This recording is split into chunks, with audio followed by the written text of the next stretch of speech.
قصة اليوم اخوتي قصة حقيقية، وكيبدا الفيلم ديالنا بريد في العمر ديال 12 عام. ريد خرج من المدرسة باش يخدم، وقعت ليه واحد الحادثة اللي غادي تبدل حياته كاملة، حيت جا من عائلة فقيرة. خرج بكري من المدرسة وبدا كيخدم بيديه باش يجيب ما ياكل، وفي اي بلاصة مشى ليها كانوا الناس كيتعاملوا معاه باحتقار، حتى واحد ما كان كيتخيل انه في واحد النهار غادي يولي ملياردير معروف في العالم كامل. في واحد النهار كان هاز واحد البلوك ديال الثلج اللي كان كيبيع، شوية سمع كلاكسون من وراه خلع وطاح ليه. داك ولد الفشوش اللي كان موراه ما دار حتى شي اعتبار وبقى كيضحك عليه، وبدا داك الولد كيتنمر عليه بالكلام الخايب وكيهينو. هادشي خلى ريد يحس بالحقره بزاف، وهو كيشوف دوك الدراري كيدوزو من قدامه متكبرين، طلع ليه الدم وحس بالحقره. شويه كيشوف واحد الجريده في الارض وكانت فيها قصه اسطوريه على واحد الراجل معروف سميتو اندرو كارنيغي اللي معروف بالفولاذ. المفاجاه كانت ان طفوله ريد كارنيغي كانوا تقريبا بحال بجوج خرجوا من المدرسه في العمر ديال 12 عام باش يخدموا،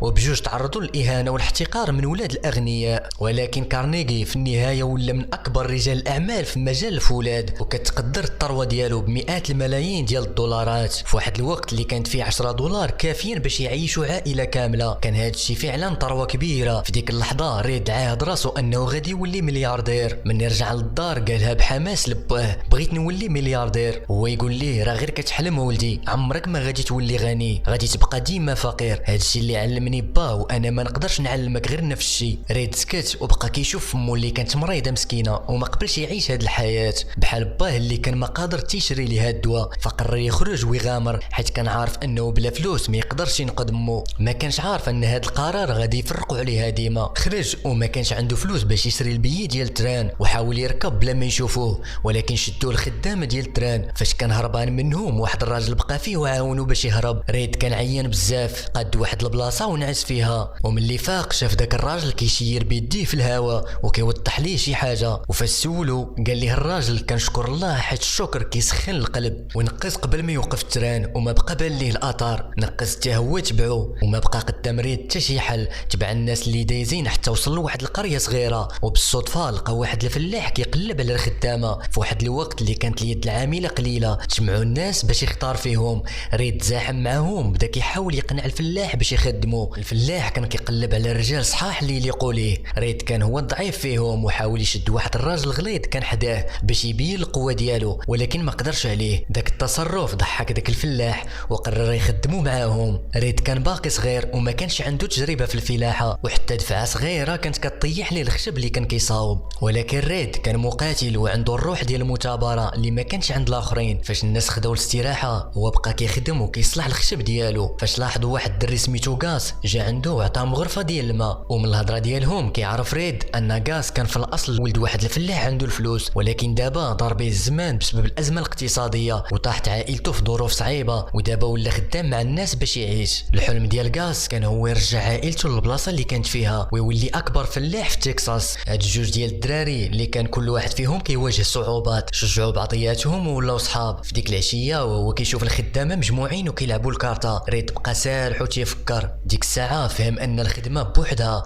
ما عمرها ما غادي تخليه يولي ملياردير، وغادي يسالي بحال كاع الناس اللي كيضيعوا حياتهم بلا هدف. مشى عند الفلاح وسولو: كيفاش نقدر نولي غني حتى انا بحالك؟ الفلاح قال ليه ان النجاح فيه بزاف ديال الشروط، ولكن اللي كيولي قائد في المجتمع ديالو هو اللي يقدر يولي ناجح بصح. هاد الهضره فيقات ريد، ومن بعد ما فكر شويه سول الفلاح واش الا كمل الخدمه وزاد خدمه اخرى غادي نتخلص اكثر. الفلاح قال ليه: قال ليه: واش تقدر تعطيني واحد الجزء من الفلوس اللي غادي نوفرو؟ ضحك وقال لي: عجبني الطموح ديالك ولكن ما غاديش تقدر ديرها. في الصباح فاش ناضوا الخدامه مع الجرس لقاو ريد بدا الخدمه مع 3 ديال الصباح. خدم بالطريقه ديال السلسله ونظم الخدمه مزيان وجاتو ساهله. كمل الخدمه قبل الوقت وخدا الفلوس زايدين على الخدامه، وصيفط واحد 20 دولار للدار باش يشريو الدواء لمو. وفاش كان غادي يخرج شاف واحد الراجل لابس سمطه مطروزه من الذهب. سولو ريد: كيفاش نقدر نولي غني بحالك؟ قال ليه داك الراجل: الجبال ديال تكساس عامرين بالذهب، والسير واش تقدر تشوف البعيد ولا لا؟ ريد فكر باللي كيمعني ليه على البترول. مني خرج من داك المحل بقى كيشوف واحد البنت زوينه سميتها هانا،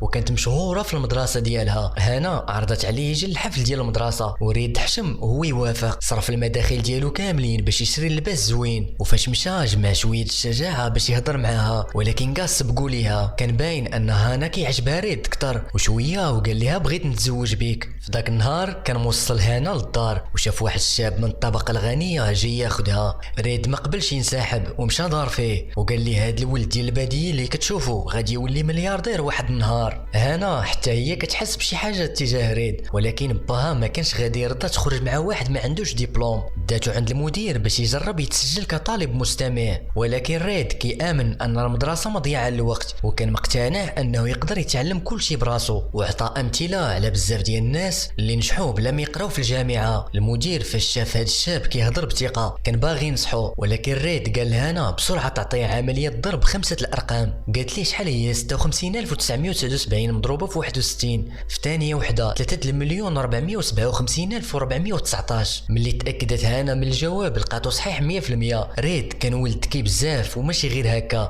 ريد استنتج ان المدير عنده حساسيه من النبته اللي وراه، وكانت ديك النبته هي بنجامينا اللي معروفه بانها كتفرز مواد مسببه للحساسيه من الورق ديالها. المدير قال ليه الطموح ديالك زوينه وليدي، ولكن التعليم الجيد مهم للمستقبل ديالك. ريد حسب الدخل ديال المدير وقال ليه عندك تعليم مزيان والمدخول السنوي ديالك هو 10,000 دولار، ولكن انا ما راضيش بهذا الشيء. هذا الشيء خلاها هنا تعصب وحسات ان التنافسيه ديال ريد ما هي الا دليل على عدم الثقه اللي فيه من الداخل. ومن بعد دورات وجهها ومشات وخلاتو، وفي الصباح جا ريد للقسم وهنا فرحات بزاف حيت تبع النصيحه ديالها. في وقت الدراسه بجوجهم عاشوا لحظات زوينه مجموعين، ولكن شويه وخرج خبر ان اليابان هجمت على بيرل هاربر وامريكا اعلنت الحرب على اليابان. ريد رغم انه كان باغي يدير الفلوس كان حتى هو شاب متحمس وكذب في السن ديالو باش يتجند. ملي عرفت هانا تقلقات وتخاصمات معاه، ولكن سالتها بكلمه كان بغيك كوداع. واحد القائد اعطى امر للجندي باش يوصل رساله لخط الجبهه، ولكن الجندي تردد. فاش شاف ريد هادشي شد الظرف بلا ما يفكر ومشى وصلو كيستغل اي فرصه جات قدامه، ولكن الوحشيه ديال الحرب كانت اكبر من اللي كان متوقع. فاش كان كيوصل الرساله ضربته واحد القذيفه، وبالصدفه لقى صاحبه القديم غاس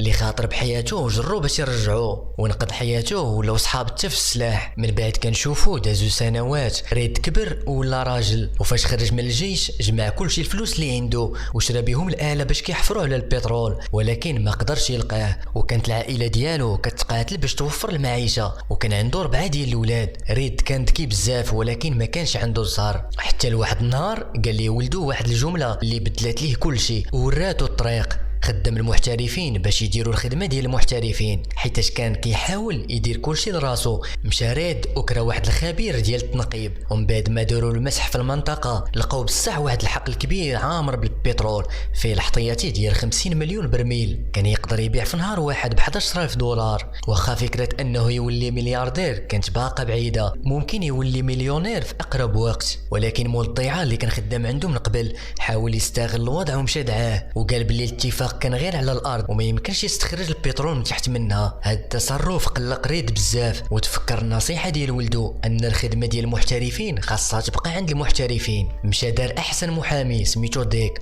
وخلصوا بمبلغ كبير في ديك الوقت. في ذاك العصر كاع الناس كانوا كيظنوا ان ريد غادي يخسر. المحامي ديال الفلاح كان كيهين ديك بزاف، ولكن ديك ما كان كيهتم بالهضره اللي دايره. مشى عند ريد وسولو شحال ديال الوقت فاش بغيتي تسالي هذه القضيه، وريد قال ليه بغيتها تسالي في اسرع وقت ممكن وبشي كلمات قلال. خلى ديك المحامي ديال الفلاح ساكت ما لقى ما يقول. ريد صدم من الاحترافيه ديالو وعرض عليه يخدم معاه كمستشار قانوني في الشركه ديال البترول ديالو، ودار ليه صالير كبير، وبالدعم ديال ديك المحترف كبر المشروع ديال البترول. وفي 10 سنين بقى كيشري في الاراضي وكيكبر في المشروع، ولا عنده امبراطوريه ديالو في البترول. والثروه ديال ريد كبرت بزاف ولات اكثر من 10 المليون دولار. وفاش كبر المشروع ديالو ولا مركز على الخدمه وخلى ولادو يخرجوا الطريق، ما بقاو كيديروا والو كيسولوا غير على الفلوس. ولكن ريد ما كانش كيهتم، كان الهم الوحيد هو يربح اكثر ويولي ملياردير معروف في العالم. وفاش ولات حقول ديال البترول كتزاد ثمن البترول الخام طاح بزاف، ولكن ريد عمرو ما نسى الهضره ديال الفلاح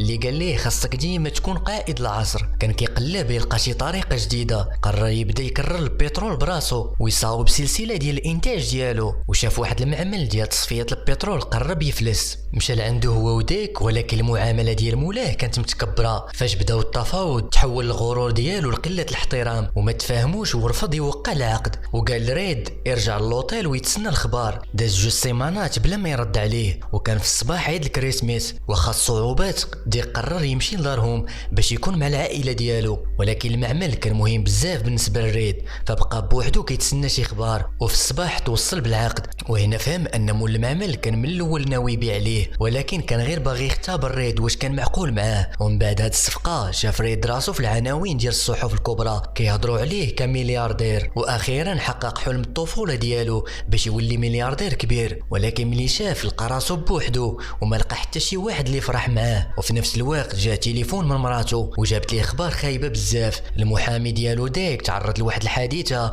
وهو راجع للدار وتضرب في الكلاوي ديالو، ولا كيدير تصفيه الدم باش يبقى عايش. الامل الوحيد اللي بقى هو شي حد يتبرع عليه بالكلاوي. منين شاف ريد صاحبو طايح في ديك الحاله في السبيطار قرر يتبرع عليه بكليه ديالو باش يعتقو. وهنا تفكر الهضره ديال داك الراجل اللي عاوني يركب في التران، خاصك تكون ديما كتحمد الله على النعم اللي انت فيهم باش يبارك لك الله فيهم. المهم فهم بزاف ديال الدروس مورا ما حقق الحلم ديالو. ومن بعد هاد التجربه ريد بدا كيفهم المعنى الحقيقي ديال الحياه. ومنين خرج من السبيطار جمع العائله ديالو كامله واعلن انه غادي يستعمل الثروه ديالو باش يدير مؤسسه خيريه تعاون الناس اللي محتاجين، وعطى لكل واحد من ولادو 10,000 دولار وقال لهم يستعملوها باش يعاونوا الناس. هادشي كان اختبار ليهم، ولكن ولادو كان باين شنو غادي يديروا بهم. داك الصغير فيهم رجع ليه الفلوس وقال ليه باللي بغى يستثمرها في المؤسسه الخيريه، وفي الاخير ولا هو الوريد ديال المؤسسه. هاد القصه مبنيه على حياه جون دي روكفيل، واحد من مؤسسي شركه اكسون موبيل اللي كانت اكبر شركه ديال البترول في العالم، واول ملياردير امريكي اللي كيلقبوه بملك البترول. حتى لهنا سال الفيلم ديالنا خوتي، نتمنى يكون عجبكم وما تنساوش ديك لايك وسبسكرايب، ونشوفوا في الملخص الجاي.